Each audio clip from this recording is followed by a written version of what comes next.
Assalamualaikum warahmatullahi wabarakatuh.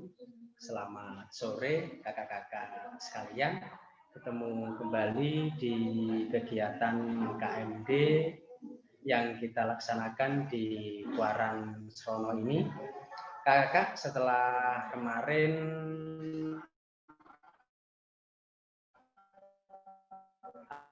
atau tadi kakak menerima kegiatan KMD ini, mungkin sudah menerima materi PDK maupun MK. Untuk session kali ini kita nanti akan belajar tentang sedikit metode membina, yakni bagaimana seorang pembina menghadapi peserta didiknya. Oleh karena itu kakak sekalian, di session yang mungkin terakhir di jam sore ini, nanti kakak akan sedikit belajar tentang bagaimana menghadapi daripada adik-adik, terutama yang berhubungan dengan kepramukaan. Kemudian juga perlu diketahui kakak sekalian bahwa KMD kali ini memang sangat berbeda. Kalau biasanya kita langsung bertatap muka, kita bisa berinteraksi langsung. Kali ini kita hanya dapat bertemu via virtual. Oke, kakak-kakak sekalian, untuk materi kita hari ini tentang metode membina. Ini nanti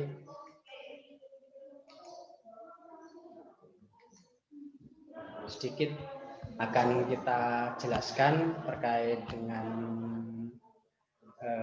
materi ini. Untuk awal, ini untuk saya sendiri, ini nama kami adalah Khairul Anwar, yang hari ini juga nanti akan memberikan materi tentang metode membina. Kemudian ini daftar riwayat saya. Nama saya adalah Khairul Anwar, kemudian tanggal lahir, untuk alamat saya di Desa Pelampang Rejo, Turing, Banyuwangi. Kemudian untuk sementara untuk hari ini domisili kami ada di Perum Gria Pelambangan Sejahtera atau GPS Blok C5. Tempat tugas kami ada di MI Pelampang. Kemudian itu adalah status pendidikan sampai dengan riwayat kepramukaan Kak Anwar, atau sering dipanggil Kak Anwar. Oke, sebelum kita memulai materi pada sore hari ini berikut ada sebuah nyanyian singkat yang mungkin nanti bisa kakak-kakak adopsi atau mungkin juga bisa kakak-kakak modifikasi di lembaganya masing-masing. Judulnya adalah Ikut KMD. Berikut sedikit saya nyanyikan karena memang dunia pramuka tidak bisa lepas dengan kegiatan bernyanyi. Oke, ikut KMD.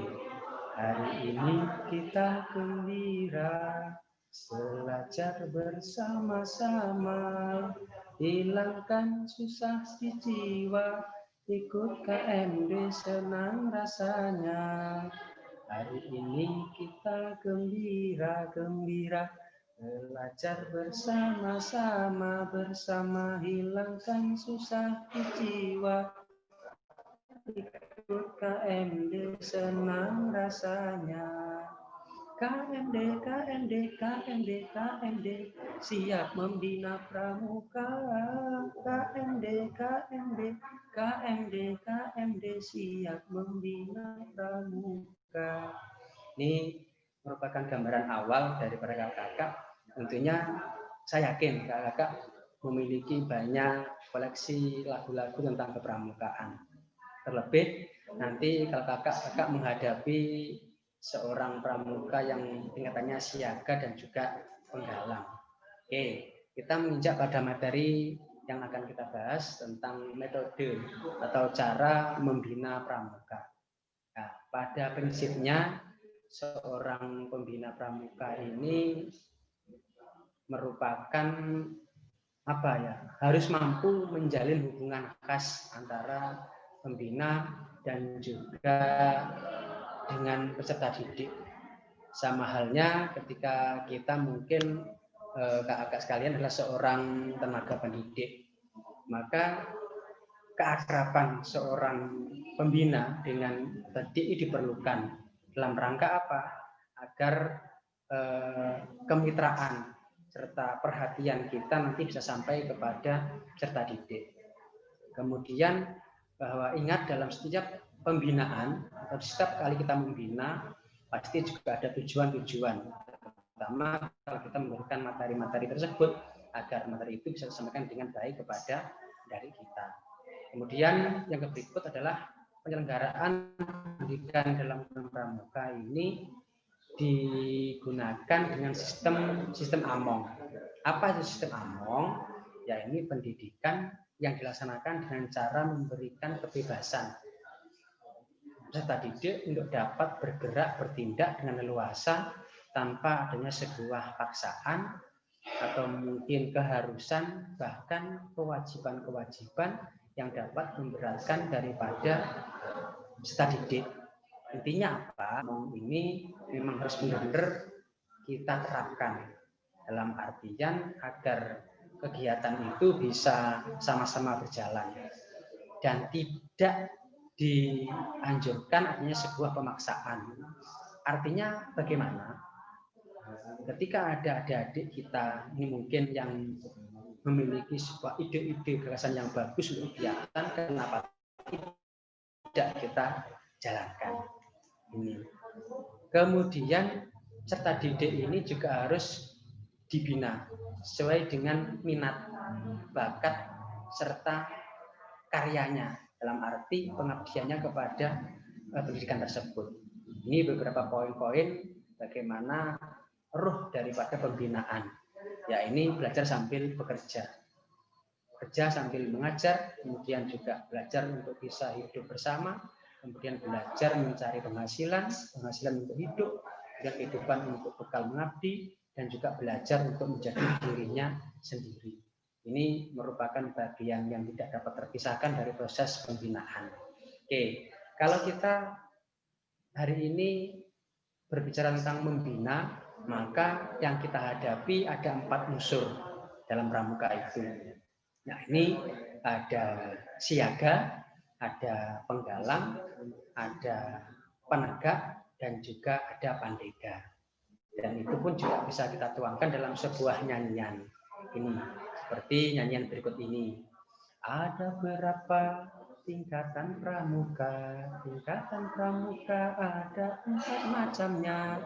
Pertama siaga, mula bantu kata, kedua penggalang, ramu rapi dan terap, 3 penegak, bantara laksana, keempat pendeka, itulah tingkatannya.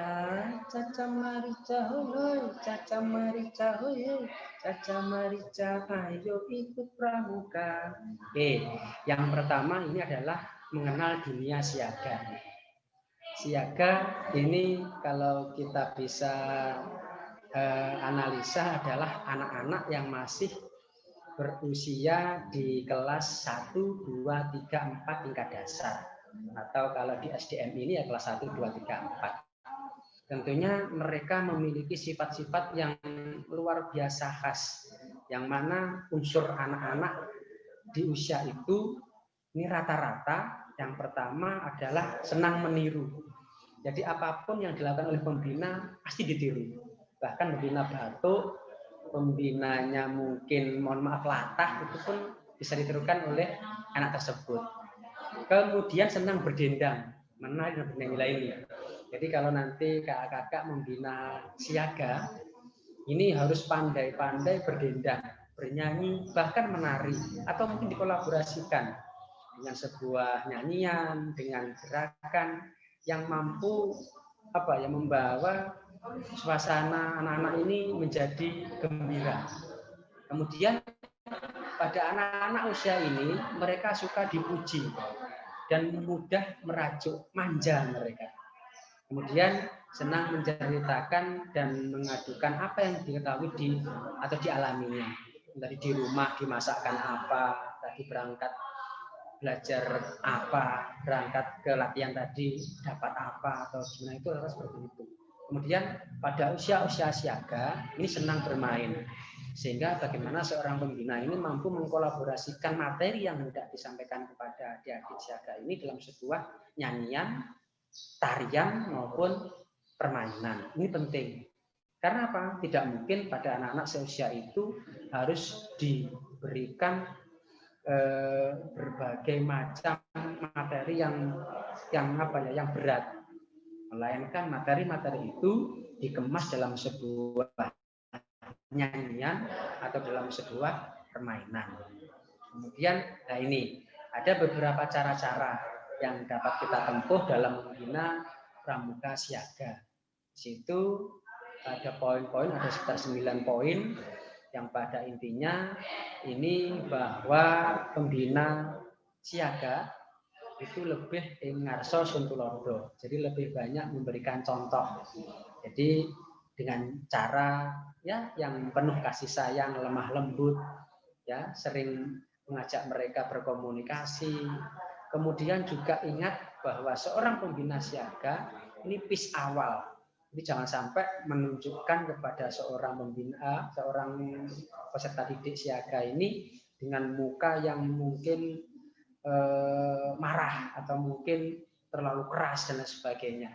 Melainkan di situ diusahakan memberikan contoh-contoh yang baik dan dihindari juga seorang pembina ini merokok, membentak atau mungkin berkata-kata jorok di depan adik-adik. Karena bagaimanapun yang dilihat oleh adik-adik ini bisa menjadi sebuah tolak ukur. Oh, pembina saya seperti ini. Kemudian materi pembinaan siaga ini dibungkus sehingga menarik. Ya ini misalnya menceritakan tentang kepahlawanan dan contoh-contoh tokoh-tokoh yang mungkin membawa sebuah motivasi.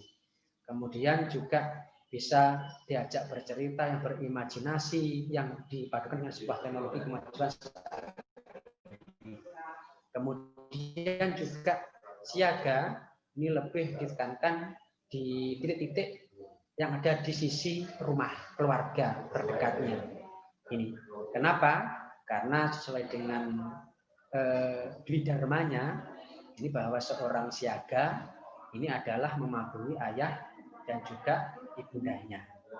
Ini. Kemudian juga dituntut seorang pembina juga harus memiliki kreativitas. Tadi sudah saya sampaikan bahwa nyanyian, kemudian juga permainan ini sebagai alat pendidikan. Kemudian bahwa kehidupan seorang siaga ini diperindukan dan perlu diketahui bahwa di dalam pramuka siaga ketika adik-adik itu memanggil pembinanya ini dibiasakan untuk memanggil Pak Cik sama Uci. Itu gambaran daripada pramuka siaga. Kalau di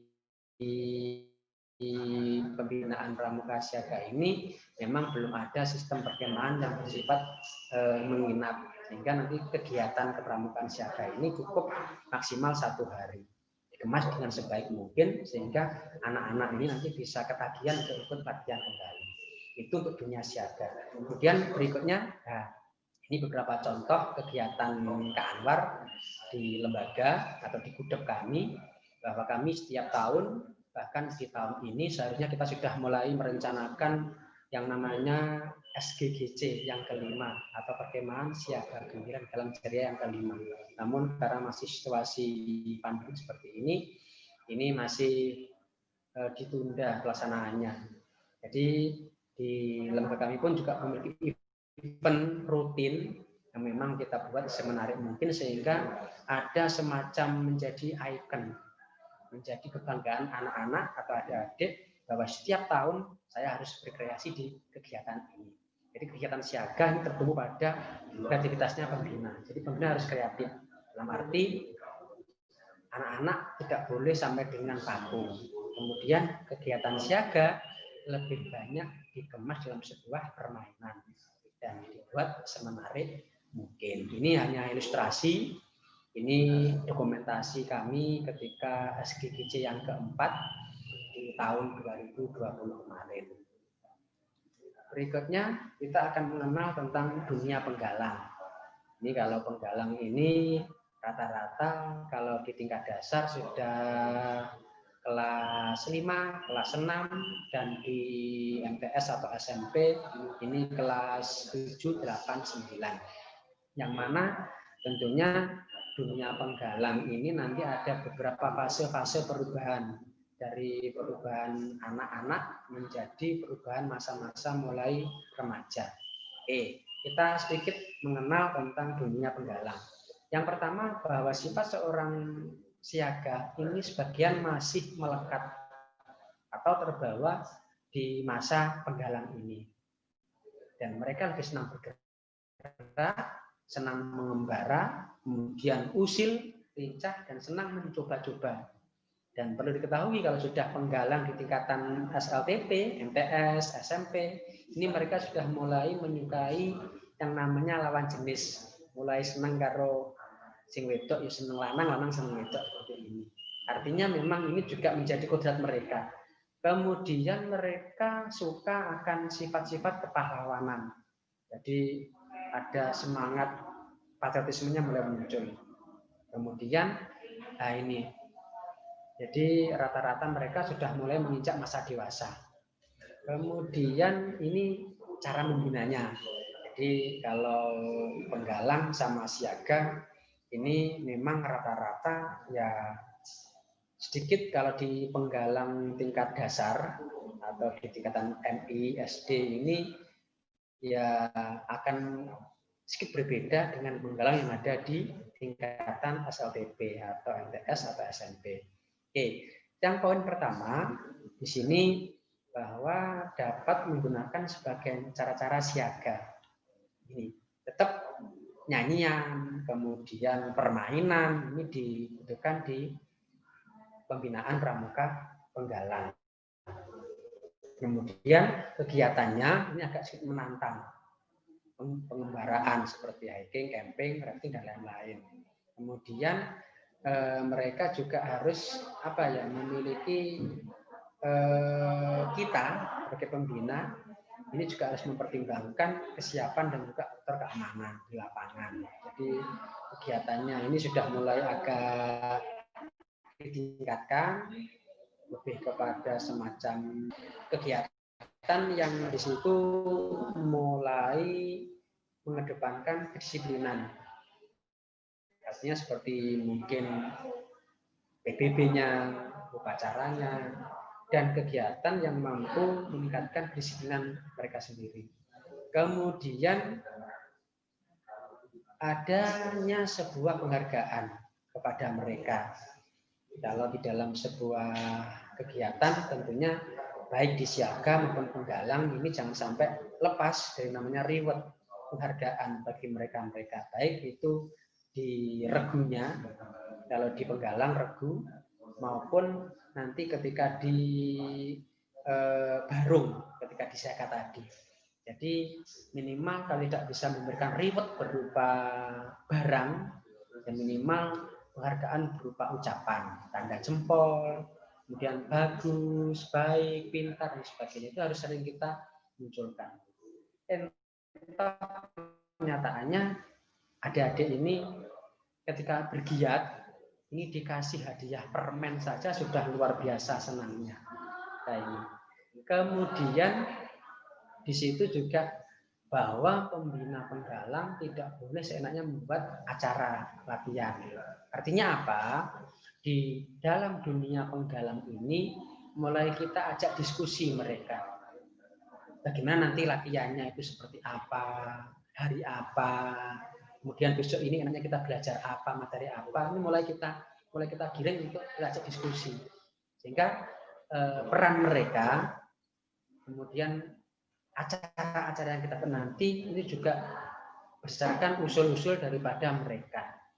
Dan di dunia penggalang ini bahwa pembina ini lebih ing madya mangun karso. Jadi berusaha ya terkadang juga di depan, kadang juga di tengah-tengah juga. Intinya bahwa di Pembina Penggalang ini kita lebih mencoba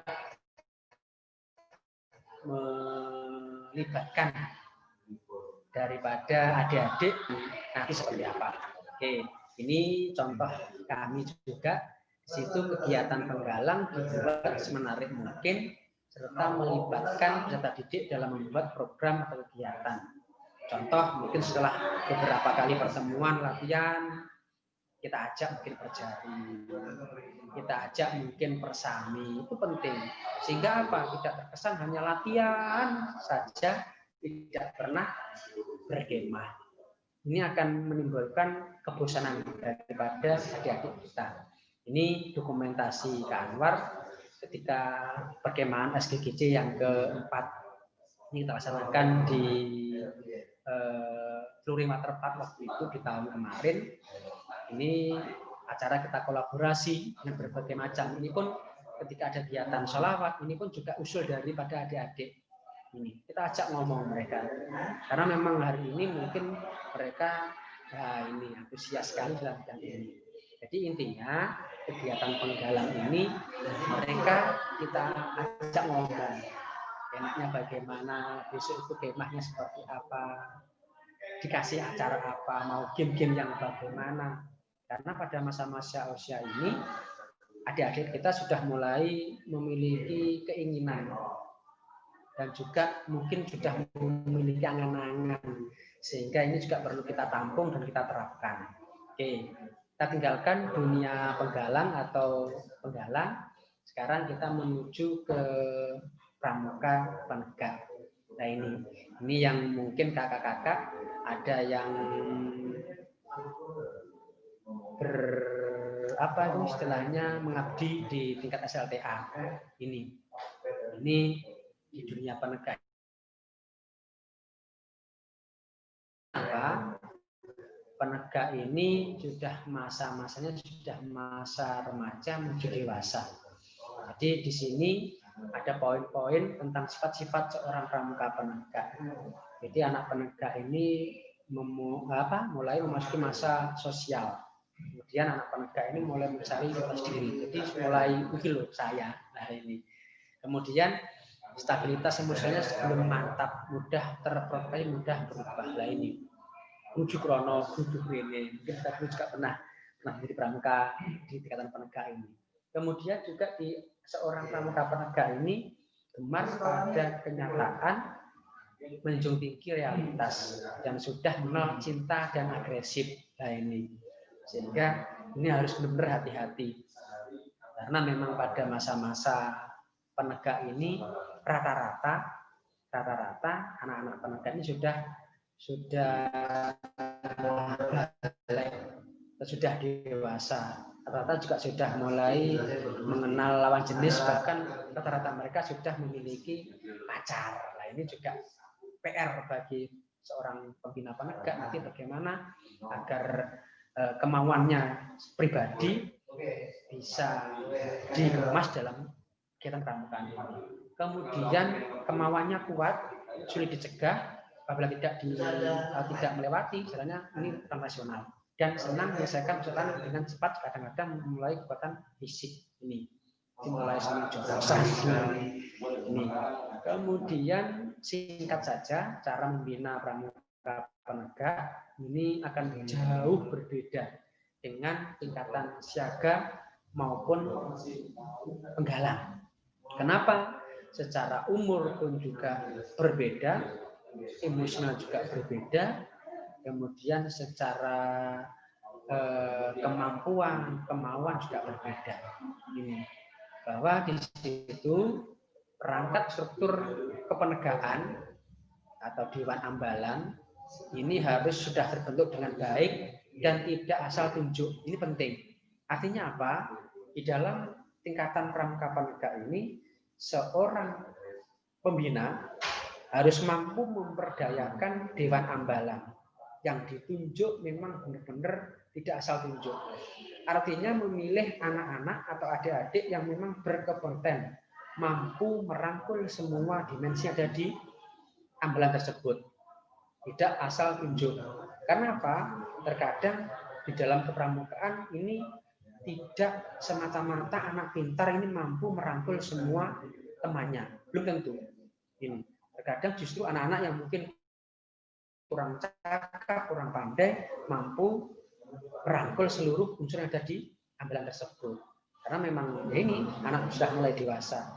Kemudian dimulainya sebuah tanggung jawab atas keputusan musyawarah dan menjalankan keputusan Dewan Ambalan. Jadi seluruh kegiatan yang ada di penegak ini hendaknya juga dimusyawarahkan.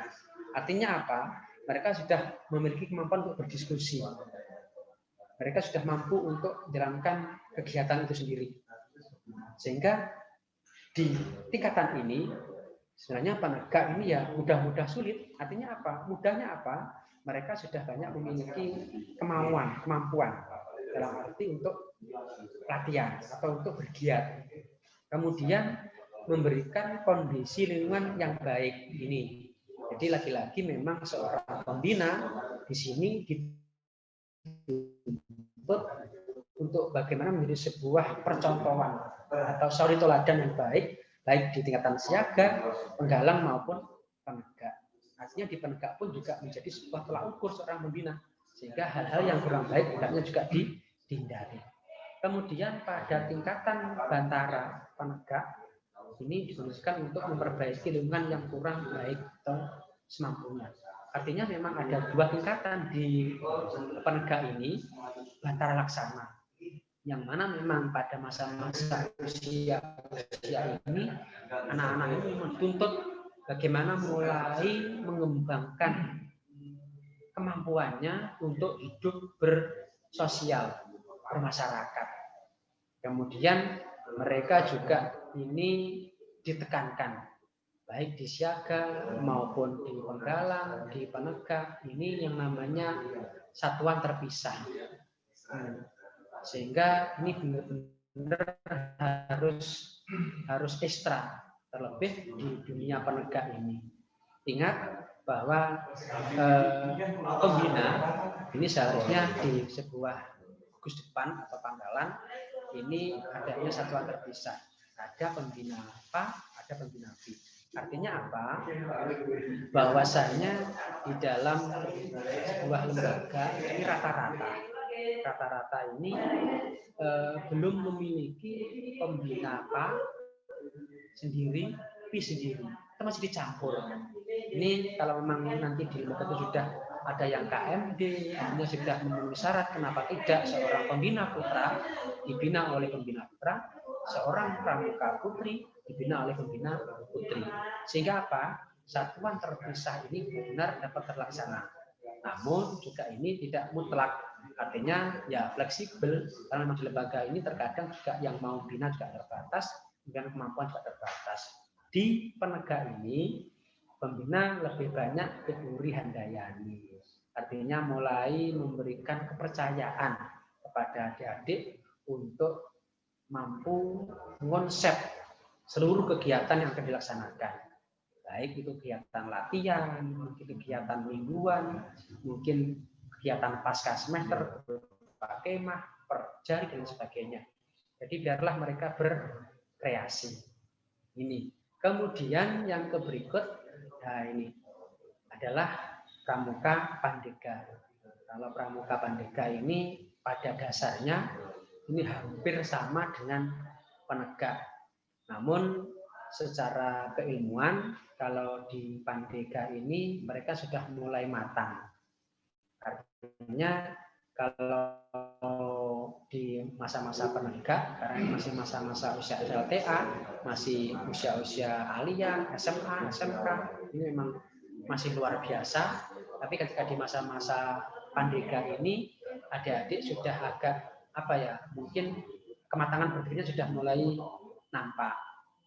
Kemudian juga secara tingkat pendidikannya ini karena sudah mungkin kalau di masa-masa pandega ini sudah masa-masa mereka kuliah, sehingga mereka mungkin sudah mampu sedikit mengendalikan emosinya. Ini. Kemudian cara membina pandega ini juga tidak jauh beda dengan membina penegak. Artinya apa? Memang di usia Pandega ini rata-rata mereka sudah menjadi seorang mahasiswa rata-rata, sehingga mereka dari segi keilmuan, cara bertindak, sikap, sifat sudah mulai dewasa dan mereka sudah mampu untuk meninggalkan dirinya ini. Dan di sini ada beberapa poin tentang Pramuka Pandega. Intinya kalau Pramuka Pandega ini bisa dipastikan 90% sampai 100% ini pembina hanya tuturi handayani, istilahnya mengiyakan saja. Selama itu kegiatannya baik, tinggal nanti jangan lupa di setiap kegiatan penegak maupun Pandega adanya evaluasi di akhir kegiatan. Agar apa?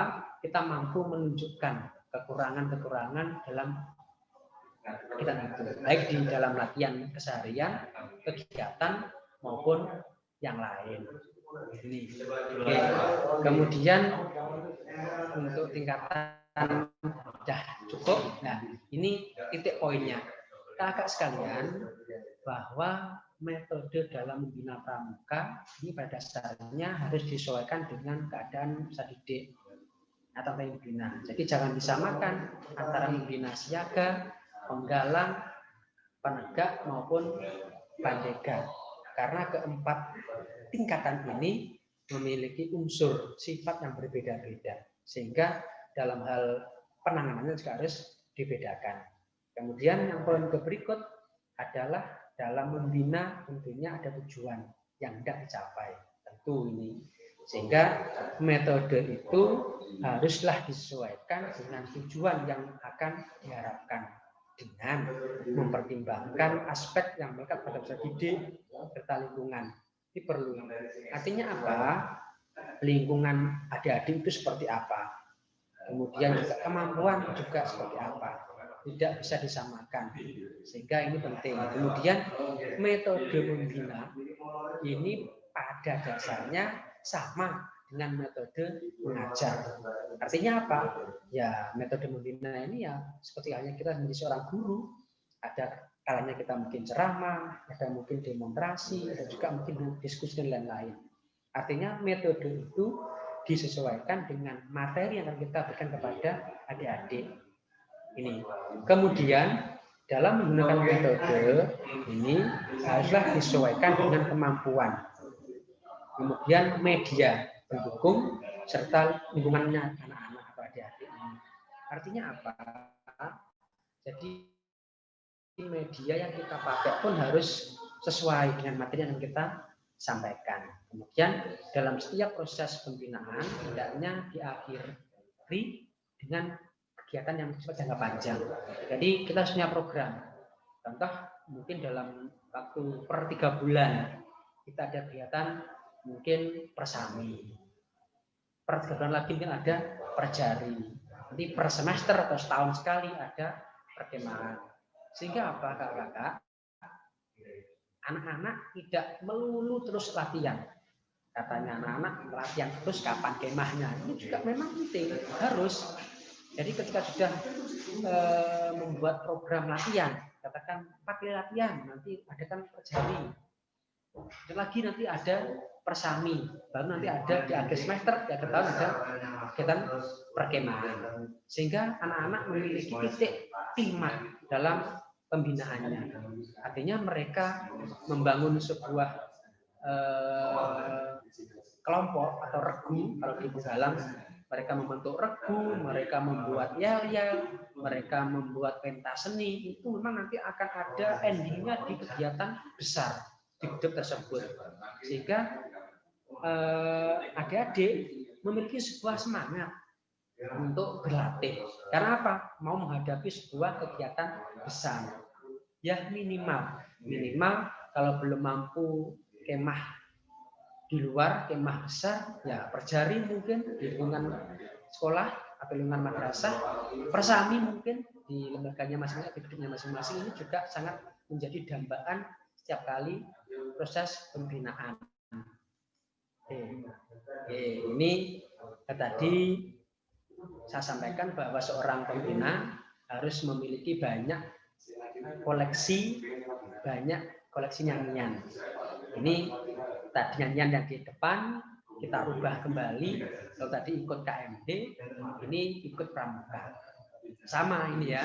Hari ini kita gembira belajar bersama-sama hilangkan susah di jiwa, ikut pramuka senang rasanya.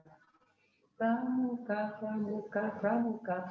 santri yang gembira. Pramuka santri yang gembira. Nanti bisa ditambah lagi dengan yang lain, ditambahi dengan lagu-lagu yang lain. Seperti ini. Di arena pramuka kita galang persatuan bangsa. Susah senang bersama, tapi kita selalu gembira.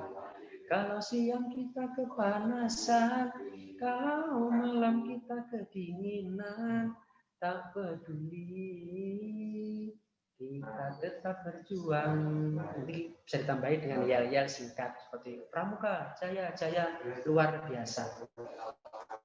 Itu sedikit materi singkat tentang metode membina kakak-kakak, bahwa pada dasarnya ini kita sebagai seorang pembina ini harus benar untuk kreatif. Artinya kreatif seperti apa? Kita mau tidak mau adalah seorang sosok figur yang memang dinanti-nantikan atau diidolakan, bahkan kalau bisa kita menjadi sebuah percontohan untuk adik-adik, baik sikap, perilaku maupun apapun itu.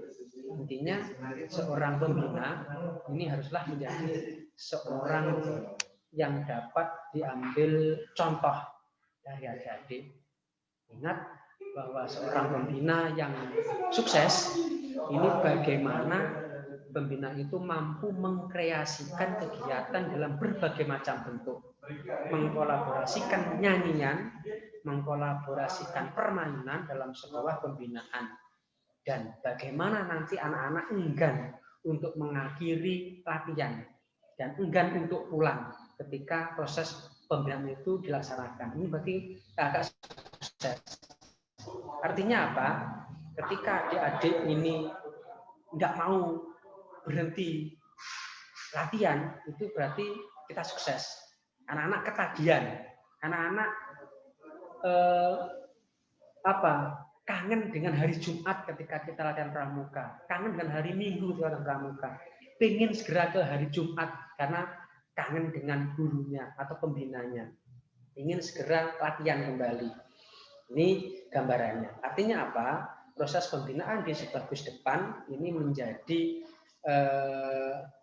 tolak ukurnya adalah seorang pembina, yang mana pembina itu menjadi sebuah istilahnya suri teladan yang baik untuk adik-adik, khususnya di tingkatan siaga, penggalang maupun di tingkatan penegak dan pandega. Artinya apa? Adik-adik ini memang seorang yang masih mencari ilmu, sehingga bagaimana kakak pembina nanti menjadi seorang pembina yang menjadi dambaan atau idola lah minimal daripada adik-adik di gudegnya masing-masing.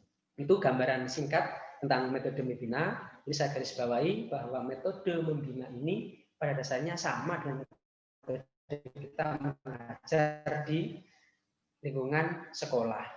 Artinya bagaimana kita mampu mengkreasikan metode yang ada agar tujuan kita membina itu dapat tercapai dengan baik.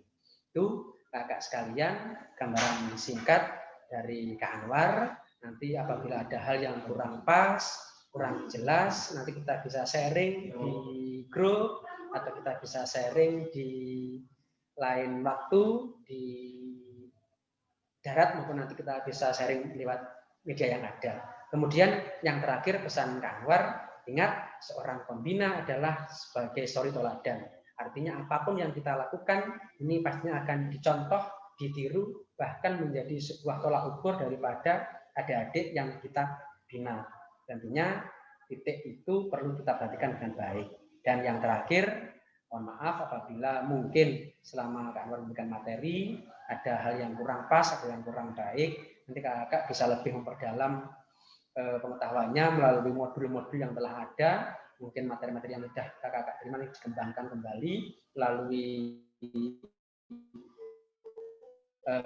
pertemuan-pertemuan yang lain. Saja kakak, terima kasih dan mohon maaf. Akhir kalam, assalamualaikum warahmatullahi wabarakatuh.